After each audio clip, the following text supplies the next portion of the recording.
Bonjour à tous, je vais vous parler aujourd'hui des fonctions du packaging. Dans ma présentation, je vais donc commencer par vous expliquer qu'est-ce que le packaging.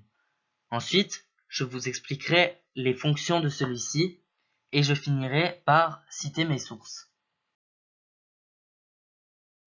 Le packaging désigne l'ensemble des emballages destinés à recevoir le produit. Il existe trois types d'emballages. L'emballage primaire, secondaire et tertiaire. Pour l'emballage primaire, c'est l'enveloppe matérielle au contact direct du produit que l'on appelle aussi conditionnement. Pour l'emballage secondaire, c'est ce qui va entourer le conditionnement qu'on appelle aussi emballage. Il a un rôle physique puisqu'il permet de regrouper les produits en unités d'achat. C'est le niveau d'emballage auquel est confronté le consommateur lorsqu'il effectue son choix en magasin. Il y a encore l'emballage tertiaire qui regroupe les produits en unités de livraison. Ce sont les cartons ou encore le plastique qui regroupent la palette de produits. Parmi les fonctions du packaging, je vais tout d'abord parler des fonctions techniques. De là, j'ai pu ressortir 4 gros points qui sont le fait de contenir le produit, de le protéger, de faciliter son transport et de le conserver. Pour le fait de contenir le produit, c'est un rôle qui est évidemment indispensable pour les produits qui sont liquides et semi-liquides, tels que les yaourts ou encore les jus. Pour le fait de protéger le produit, le packaging va le protéger du froid, de la chaleur, de la lumière et des chocs.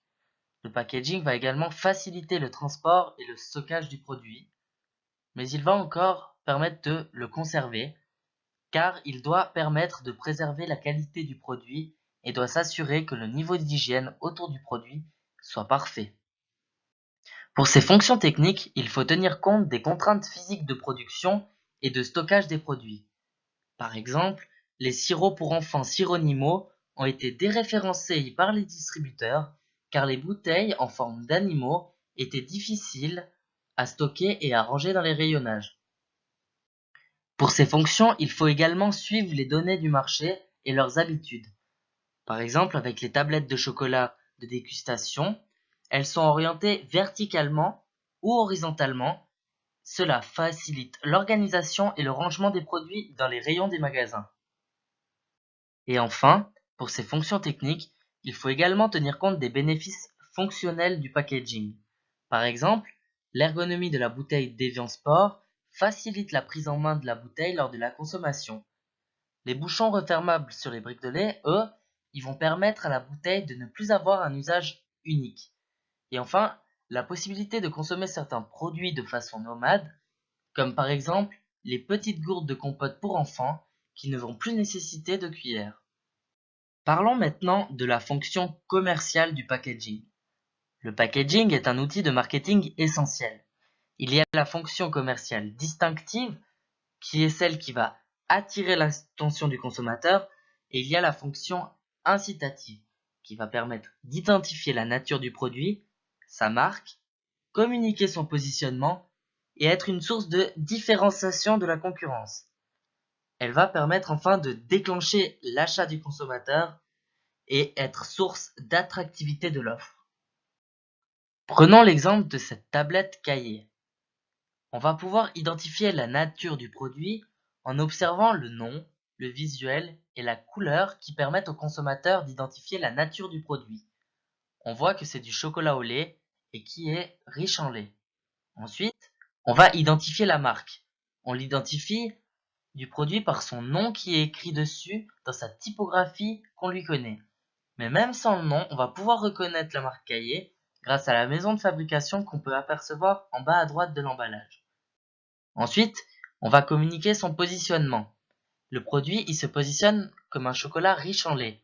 La cascade de lait et les montagnes qui sont présentes au fond de la tablette, ils nous rappellent que c'est cette tablette Cahier qui est un chocolat riche en lait et qui est suisse. Enfin, il faut être source d'innovation, car cela va attirer l'attention du consommateur et nous permettent d'avoir un avantage sur la concurrence, comme ici avec l'exemple de Tesser et de son sirop avec une pompe. Il peut également avoir une perception négative du packaging. Un emballage mal conçu va exaspérer le consommateur et faire perdre des ventes.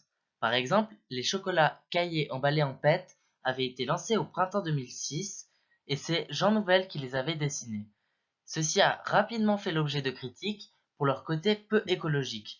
Au final, cela a amené la marque Caillé à présenter une perte de 24 millions de francs en 2006 pour finalement abandonner l'idée en 2007. Ceci nous amène donc au dernier point de ma présentation. Depuis quelques années, il y a une sensibilisation croissante liée aux problèmes écologiques. Il y a donc une apparition d'une nouvelle fonction, la fonction environnementale. Lorsque l'on fait notre packaging, on va devoir penser au recyclage de notre produit, penser au réemploi et au traitement des déchets et essayer de supprimer le suremballage, qui est secondaire. Prenons donc pour finir l'exemple de Danone, qui a lui supprimé son suremballage sur 2 produits, Activia et Typhine, et qui a permis de faire une économie de 1600 tonnes de carton et de 2,5 millions d'euros en un an, comme on peut le voir avec cette publicité qu'ils avaient fait, et leur nouveau slogan, Danone s'engage pour demain en réduisant ses emballages. Voici les sources que j'ai utilisées pour ma présentation et en espérant que vous ayez été attentifs, merci et au revoir.